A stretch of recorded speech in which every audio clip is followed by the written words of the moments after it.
All right, boys and girls, I am going to show you how to make squirrel. So you have your brown paper from last week. This is going to be squirrel. This is going to be squirrel's sweater. You should have a tree with a branch. So the first thing I'm going to do is fold the paper. Now, one of the things I'm kind of worried about, if you fold it this way, squirrel will be too tall. So I'm going to fold it this way. Now, notice I did not fold it all the way in half. This part, this is going to end up being a squirrel's tail. Do you see what I did? I folded it a third. Somebody's not listening. You're going to mess it up. That's on you. I'm telling you right now, fold it not halfway. This part, this is going to be squirrel's tail. And I say measure 3 fingers down.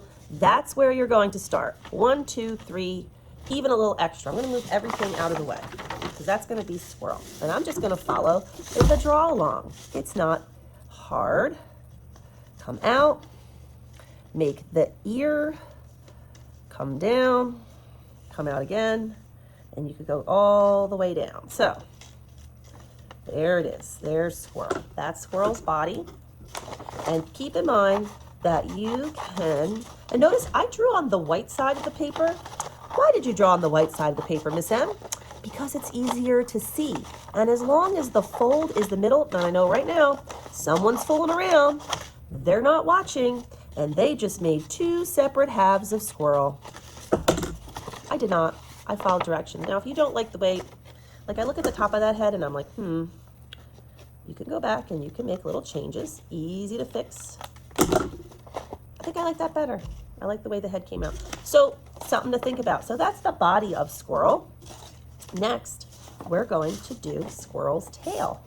Also easy. I'm still going to flip. This is garbage. I'm going to flip my paper over. I'm not going to throw this away yet. And I'm going to make a bushy squirrel tail. Hopefully it's going in the direction I'd like it to.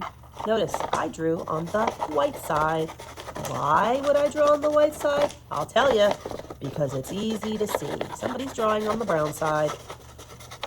Why would you make it harder for yourself? Okay, squirrel now has a tail. Look how cute that is.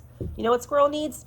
Arms, paws, however you want to call them. So all you need is probably one of the bigger scraps of paper, and I'm just going to cut. You could draw it, but I'm just going to cut it. This time, I'm just going to cut out 2 paws. And if you cut it and you have 2 pieces like this, not a big deal. That's easy fix. You could cut this way, down here, or you could cut across. I don't really care, as long as you have 2 paws, because, you know, she has 2 little paws coming out of her shirt.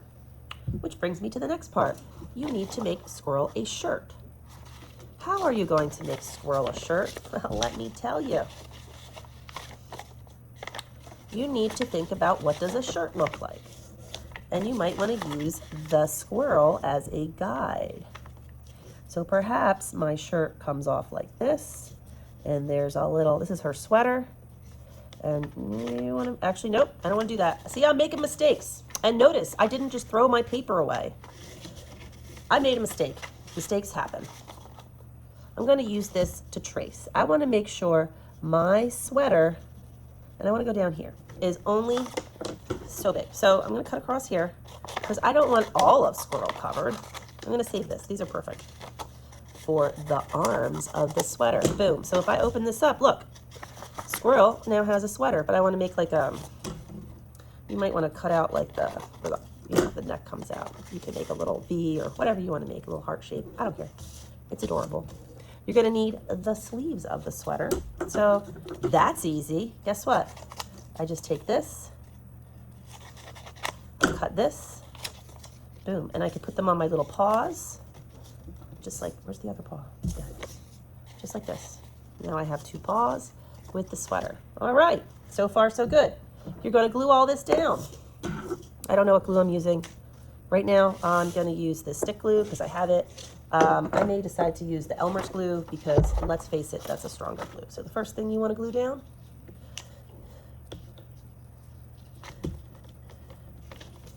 is the squirrel body. Oh, you know what? I might want the squirrel tail, actually. The squirrel tail might be first. Make sure you put plenty of glue on. I may be doing Elmer's glue. I just don't feel like getting it right now because I'm at my desk with the computer. So let me do this. First, I gotta do tail, boom. Oh, it goes over the side. That's cool, I like it. Squirrel, she's sitting on her branch. She's a branch manager. I'll put some glue here on the sweater. Maybe we'll actually listen to the story. Who knows?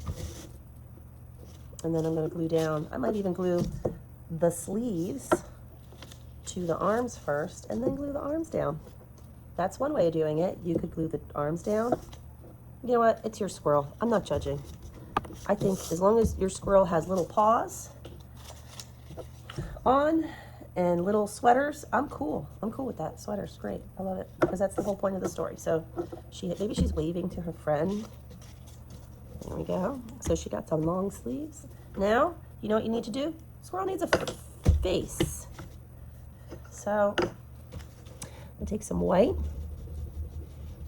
Do one eye. Do the other eye.